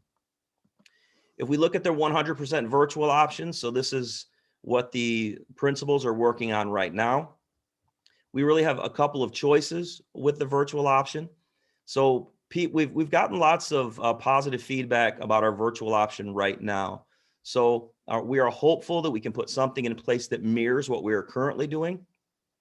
There may be some instances where we'll have to deviate from that, especially around certification challenges. So especially at the high school level, we will need folks with various certifications to teach classes. So we're working things out right now to ensure that we have as many virtual teachers as possible. We're hopeful that the model can be comparable to what it is now, but in those situations where we have extenuating circumstances or very complex scheduling issues, we may need to use something like Edgenuity, which is known as E2020. Of course, it would be a customized course, but that is maybe a little easier to do, especially with those complex scheduling issues. So these are things on which we are working with the teachers union. Again, we have a meeting tomorrow night. The meetings have been going very well with our colleagues in the teachers union. They've got lots of great ideas. And again, we look forward to working with them moving forward. That concludes my presentation. Dr. Roby and Madam Vice President, if you have any questions, please let me know and I will stop sharing my screen. Thank you. Thank you, Dr. Gorman.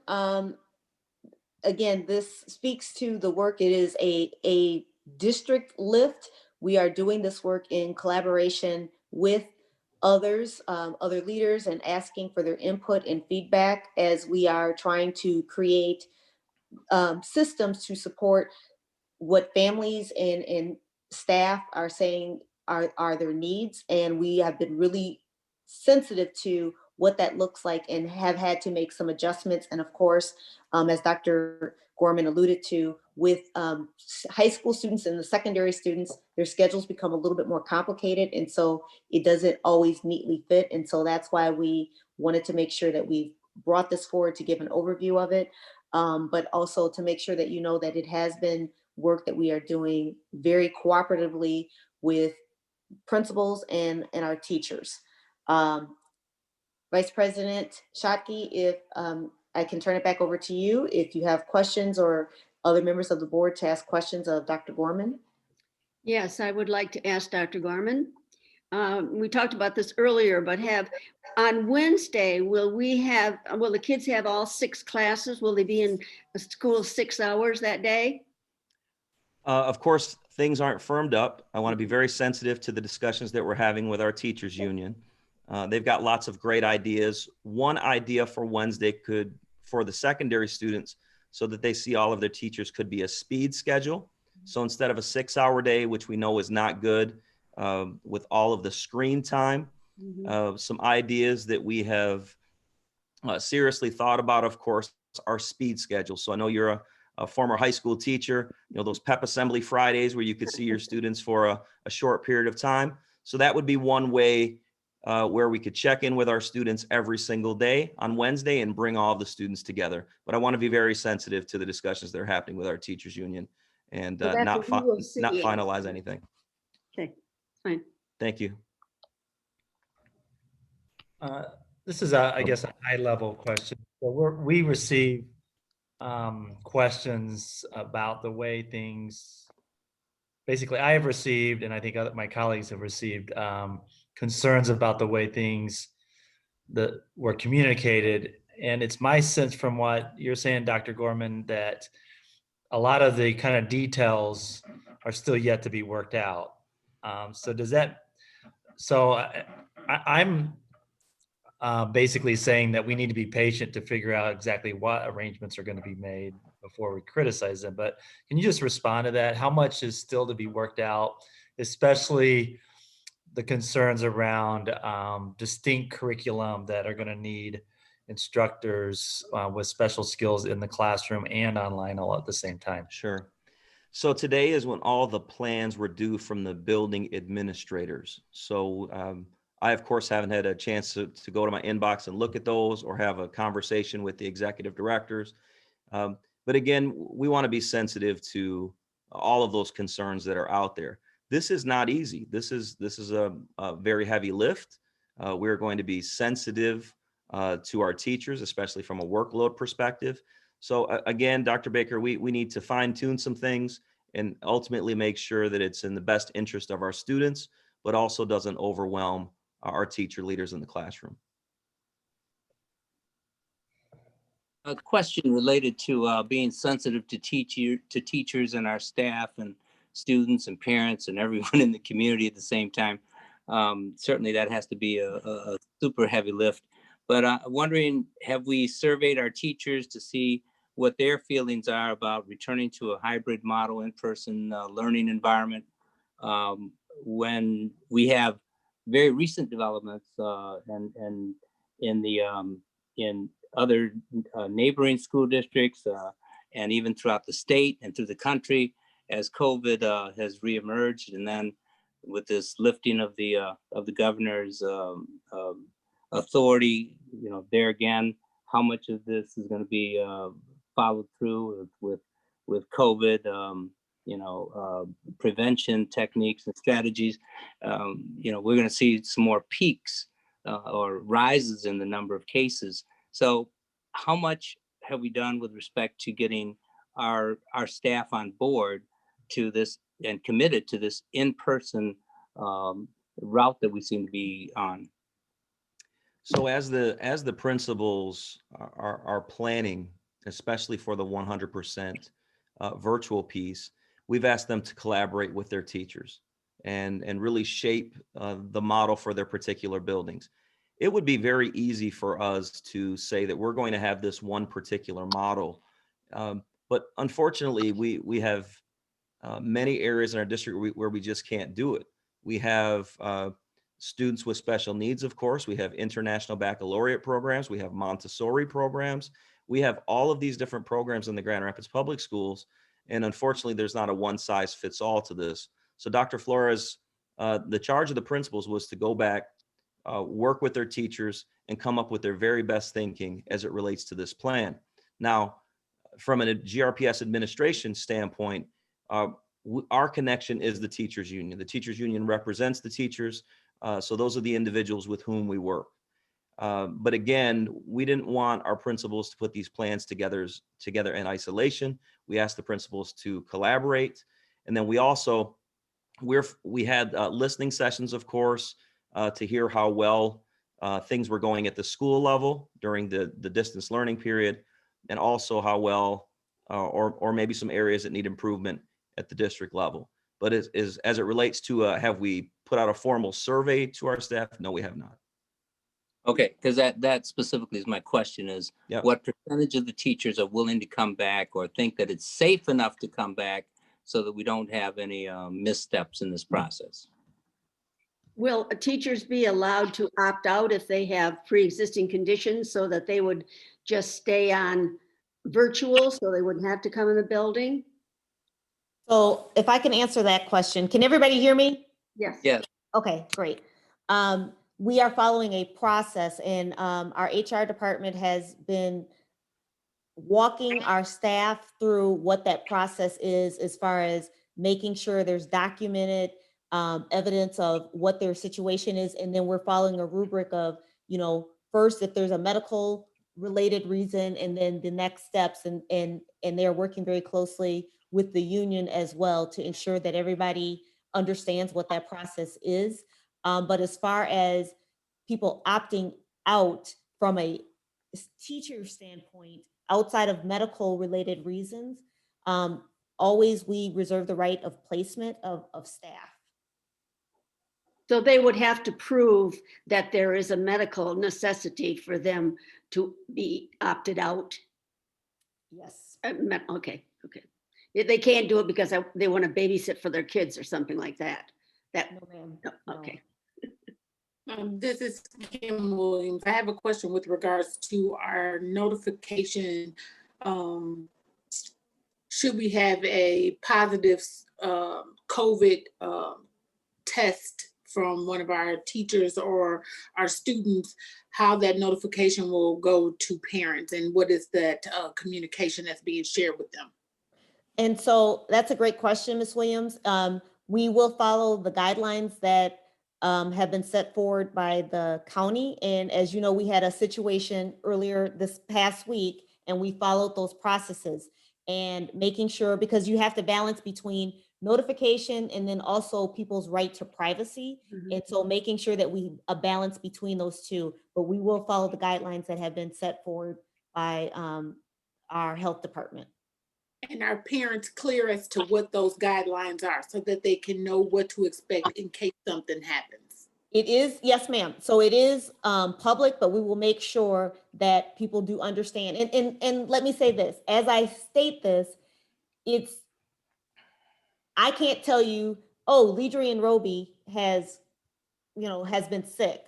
But you might be able to assume based on, the class size and in those smaller cohorts that, and so people will figure out who has based on who they've seen or whatever. We can't necessarily confirm, people's certain situations, but we will certainly make sure that families understand the difference between a notification and then also when we have to quarantine, and we'll walk them through that process and make sure that it is very transparent for everyone. Yeah. And just really quick, I just wanted to say, you said that information was public. I would ask and encourage that we do share some outline information, at least on our webpage, so parents can go to that page and say, if something happens or there's a child that tests positive or a teacher that tests positive, these are the standards, so that they don't have to go and try to look at it or try to seek it out, that the district is being responsive and providing that information to them as well on our end. Yes, and that's a great point. And then also I want to say with respect to that, because I with the environment that we are living in right now, sometimes people speculate too. And so we want to make sure that, if we are working through the process and we don't have a confirmed kind of situation, we can't send it out prior to. And that's where it gets a little funny for people, quite honestly, because they want you to send something out that may not be what you think it is. But yes, I agree that we want to make sure that it is readily available and that people don't have to dig to find through it, to find the information, and also equipping our schools to make sure that they have access to it as well. Dr. Baker, did you have a question? Yeah, just, and this follows up a little bit on Dr. Flores' just wondering about safety of staff, but this is just a question I get. So can you just talk about kind of the high level reasons that we're shifting to this change rather than staying in the current arrangement? What are some of the rationales and evidence that we're using to make this change? So several. One, as we have walked through our plan, we did say that we would eventually be looking at possibly moving back into a hybrid model or even in person full time, and also kind of looking at what our data is saying around our rates. We've also watched from other districts to see who are doing hybrid and virtual, how they've been able to maintain. And in our county, there have been very few instances where there has been an outbreak or something of serious nature for our public schools in our county. And then 3, we have been, as you can see, the data of the parents who are responding, we are about 50-50. There are very strong opinions on both sides of this, and we are trying to make a decision related to health and safety sciences versus other things that may be circling within our community.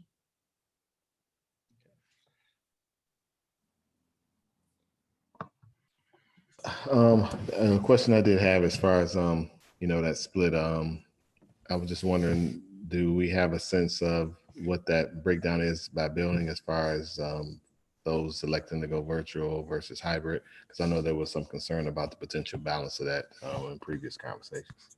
Yes, and we are able to look at it building by building. Building principals have their data, and so that's where we can decide to be tight and loose, because there may be one building or several buildings that have a higher interest in one or the other, and we want to make sure that we're being responsive to that. But building leaders do have what their building makeup or the results of their building results were. And also we're using that information to contact families that may have not engaged as well, to kind of get a sense of where they sit, because as we communicated previously, we would do, if you didn't share anything, we would put you into the hybrid model. But we also want to be respectful and responsive to people may have forgotten, or maybe they did not get the information, and following up to find out what is their real preferred choice.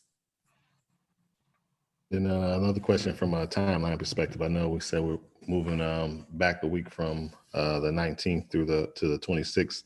If I remember correctly, though, it was a matter of trying to coincide that with the marking period. So I'm just curious, are we moving back the academic calendar, or just that first week of the marking period will just be simply virtual, and then we'll go to the hybrid in the second week of the marking period? So Dr. Roby, if you don't mind. Go ahead and answer. Yep. The first marking period was only 8 weeks. And so we were trying to align, we've been trying to for quite some time to align our semesters to higher education, because we have so many kids taking dual enrollment classes. And so we had an 8-week marking period, and now we're going to have a 9-week marking period. So usually we have a 9-week marking period. So it's not going to throw it off that much, Mr. Ross. It'll just be, instead of 8 weeks, it will be 9. We may have to look at some things as it relates to report cards and things of that nature. But again, what we will be doing is essentially extending that first marking period by 1 week. Okay. All right, I was just reminded for the group that we did include the spreadsheet of the results of our data, and I can resend that to all board members as well. So it's at the top of your email box if that's helpful. Okay, yeah. Thank you. Okay, I'll do that after the board meeting tonight. All right, colleagues, thank you for the discussion. Thank you, Dr. Gorman, Dr. Roby. We know that there will continue to be so many more details as we have. I think we could fill a night asking questions about this plan. So we'll continue to be in constant communication and have opportunities for board members to keep asking questions and inform our community as well. All right, with that, let's move on to our action items this evening. First, we have our purchasing agenda. I'd make some comments if I may, or ask just around, I know Dr. Flores mentioned, but just in terms of having factual information in regards to either infection rates or children being infected or with the coronavirus virus and so forth, and just having, at least as a district, in our websites, accurate information in relieving people of how it is that it's actually either affecting people getting sick, people getting well, and those matters, as opposed to just, I feel like I'm not safe, as opposed to the factual information about how our district is ensuring that in a hybrid model, we're cleaning, we're doing those things. And I know that you're suggesting 2 days on, middle, and then clean and so forth. But just where in our district, we can point to our websites and say, here's the factual information about who's getting it, who's not, who's at risk. And that's what we're making our decisions on.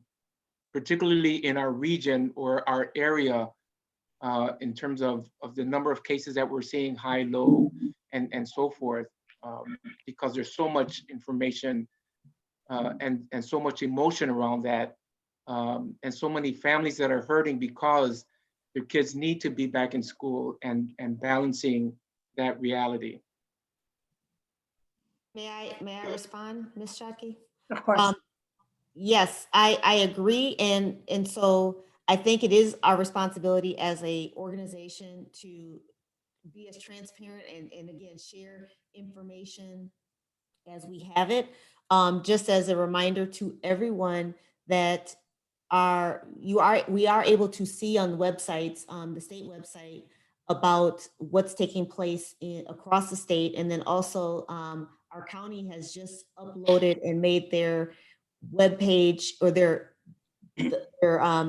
number of cases active as of 3:00 today. And that is posted, and it's supposed to be posted each week and updated each week related to that. Also, Reverend Matthias, I am equally concerned about making sure that it's not just kind of what we have stated, but then also in action. And so we are, with our protocols around safety, we are, testing it out, and we have some structures that, of course, we're stating what we're going to do, but then we have some structures built in to kind of reassure people that we are doing our level best to keep our areas cleaned and marked off. And then as we are doing this work together, it's working with classroom teachers, the custodial staff working with classroom teachers around the spacing of their classrooms. And then similarly, with the common space areas, having sign-off sheets. If anytime we're in a public restroom, and I'll use that as an example, it'll show, the date and time that someone has cleaned it. And so we can hold people accountable that, oh, if we're cleaning every X number of hours or every time, we are able to see this bathroom has been cleaned 45 minutes ago. And I think all those things are kind of part of that layering of ensuring people that we are trying to have structures and systems in place. And as I say this, it's also that mutual accountability that we're asking our families and our staff to kind of adhere to, as this is a lift for everybody, staying home if you're not feeling well, communicating if something has happened so that we can make sure that we inform people. And those are those pieces where we're leaning into our community to help us so that we're helping to keep other people safe. So yes, I am very in tune to that. Our team is very in tune to that. And quite honestly, we're trying to, as best as we can, to help mitigate some of those worries. Can I ask, related to high level transparency and data, providing that type of data to the board.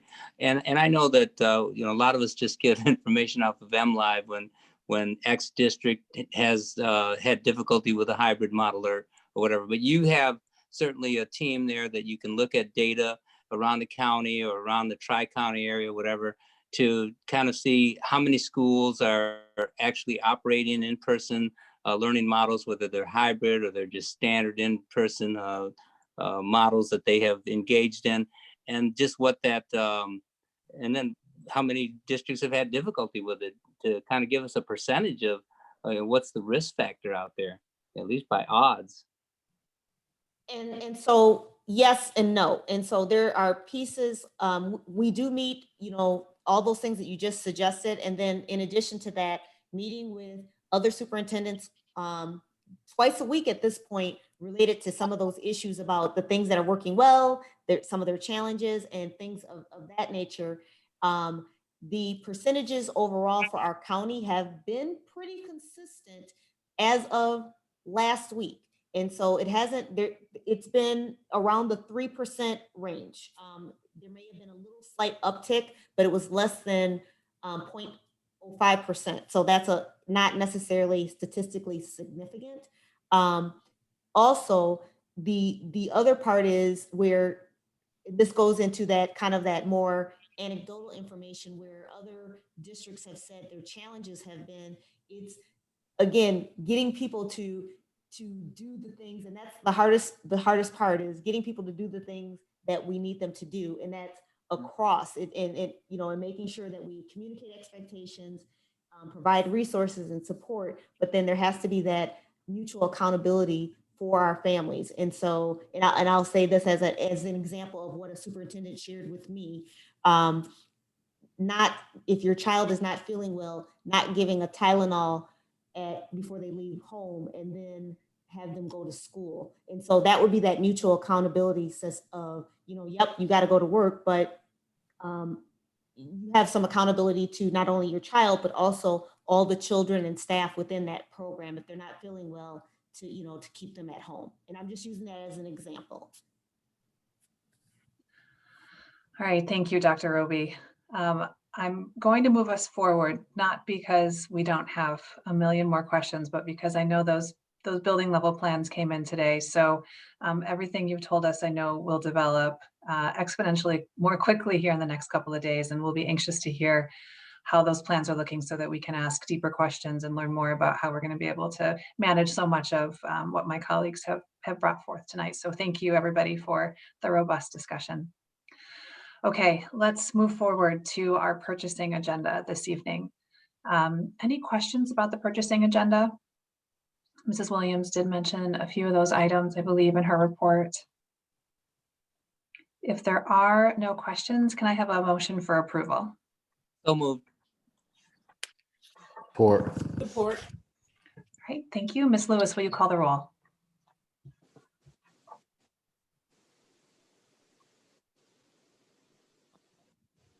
Ms. Davis, Yes.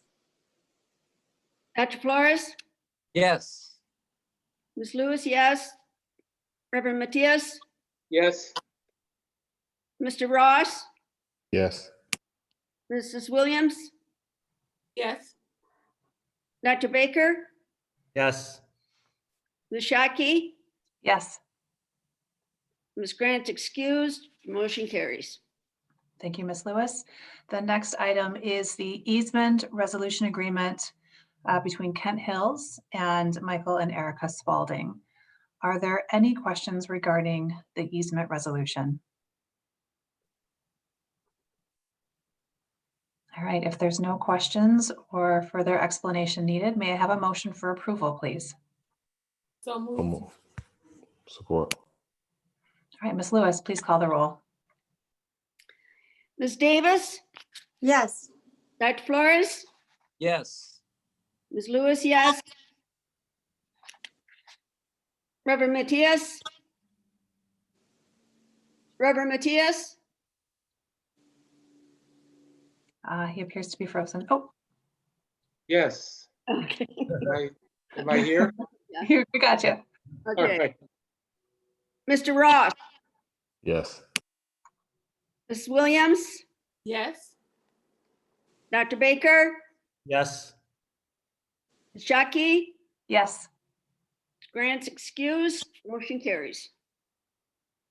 thank you.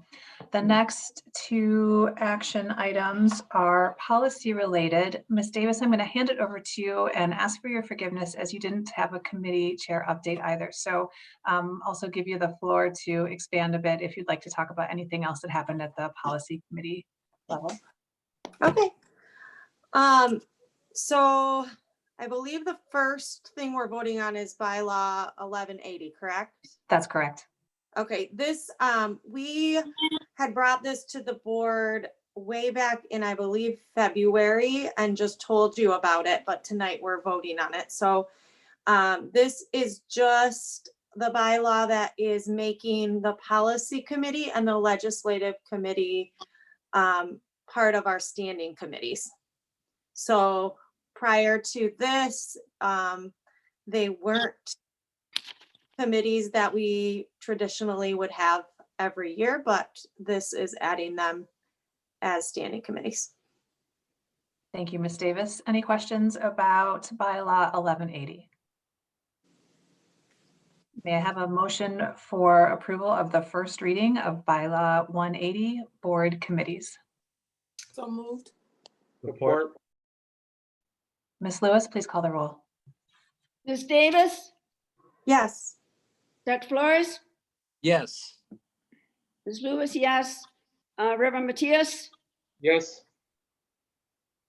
Mr. Ross, Yes. Mrs. Williams, Yes. Dr. Baker, Yes. Ms. Shockey, Yes. grant excused, motion carries. Thank you. Ms. Davis, back to you for policy 8670, administration of medication by school personnel. Yes, so this was also talked about way back in February. We are just updating the policy to meet current state law, and it has to do with nurses being in supervision of people administrating medications, what trainings they have to go through. And I believe it adds college student nurses who will be interning as long as they have the supervision of the nurse are able to administrate the medications as well. All right, thank you, Ms. Davis. Any questions? All right, may I have a motion for approval of policy 8670, administration of medication by school personnel, first reading? Move. Support. Ms. Lewis, will you call the roll? Yes. Ms. Davis, Yes. Dr. Flores, Yes. Lewis, yes. Reverend Matthias, Yes. Mr. Ross, Yes. Mrs. Williams, Yes. Dr. Baker, Yes. Ms. Shockey, Yes. President Grant's excused, motion carries. Thank you. Ms. Davis, is there anything else you'd like to add in regards to the policy committee meeting last month? I would just say that we also discussed Rule 3800, which has to do with fundraising. And the rule is saying that if the fundraising is for $200 or less, no approval is needed. For $200 to $500, the principal approval would be needed. $500 to $1,000 would need the approval of an executive director, and over $1,000 would need superintendent approval. And then the majority of our work in the last couple of months has been looking at that strategic plan that has been in development for equity. Specifically section 6 of that plan, which will end up being our policy. So we'll delve into that work more on Friday, but that's what we've been focusing on. Excellent. Thank you, Ms. Davis. Okay, next we have our consent agenda grouping. Are there any questions? May I have a motion for approval, please? So So moved. move. Support? Ms. Lewis, please call the roll. Ms. Davis, Yes. Dr. Flores, Yes. Ms. Lewis, yes. Reverend Matthias, Yeah. Mr. Ross, Yes. Mrs. Williams, Yes.